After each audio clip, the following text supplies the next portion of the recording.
A day in my life, mga ka-tiny. Welcome to my mini vlog. And today, samahan niyo akong mag-unwind sa aking birthday.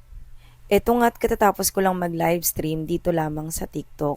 Kaya ngayon, samahan niyo akong mag-unwind dahil birthday ko naman, kaya araw ko to. Bakit naman kasi napakainit ng Pilipinas? Ay Diyos ko day.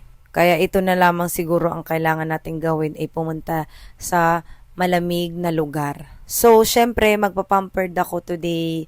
Kaya, ang gagawin ko is magpapasalon ako.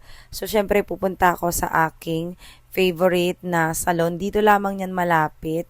So, part to ng bayanan. So, kung naghahanap ka ng salon na mura at for girls only, ito na yun. Ito na yung sign para magpaganda ka. O, di ba? I'm sure nakikita nyo na to sa mga previous video ko. Kaya, ito yung pangalan nila, Passionista. Ito ay for girls only, as I mentioned earlier. Kilala ko naman mga staff dito, kaya medyo welcome na welcome ako dito kapag pumapasok ako. And, syempre, mababait naman tong mga staff dito and accommodating naman talaga sila. Ayun nga, ang alam nila nagpapa-pedicure ako, pero sabi ko magpapaayos ako ng buhok at magpapaputs pa. Eto nga, at inuna ni ate ang aking buhok dahil yun naman talaga ang una. So, syempre, ang system nila dito is pinagsasabay na nila ang kanilang service. So, kung magpapaputs pa ka, pinupuputs, habang nag-aayos ka ng buhok, ayun, nagpapaputs pa ka. Ang sarap magpaputs pa, mga katayni, kasi nakakaalis ng mga dead skin sa paa. Especially kung ang paa mo ay pang malakasan, na katulad ko. 'Di ba? Parang di babae. So, kung tatanungin nyo naman ako kung magkano yung paayos ko is, ito ay Botox lang with keratin. So, with haircut na din to. Pero hindi na ako nagpa-haircut kasi ayoko ngang putulin yung buhok ko.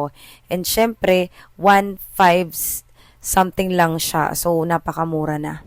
Super love talaga ang finish nila. Tignan mo naman, sobrang straight na straight.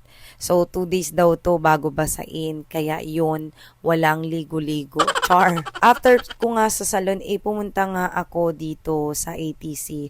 Actually, sa Mulito para kumain ng masarap na pagkain dahil deserve nating kumain ng masarap ngayon.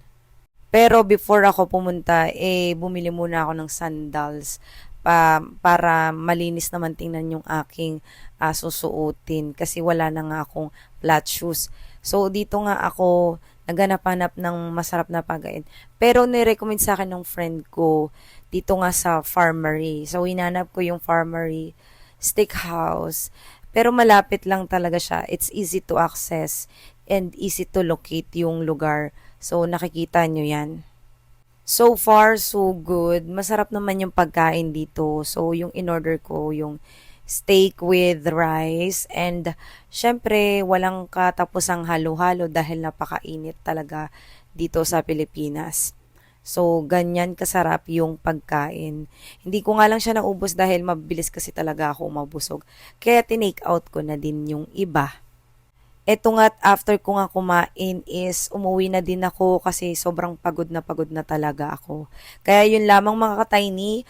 See you next time on my next video. Don't forget to follow. Bye-bye!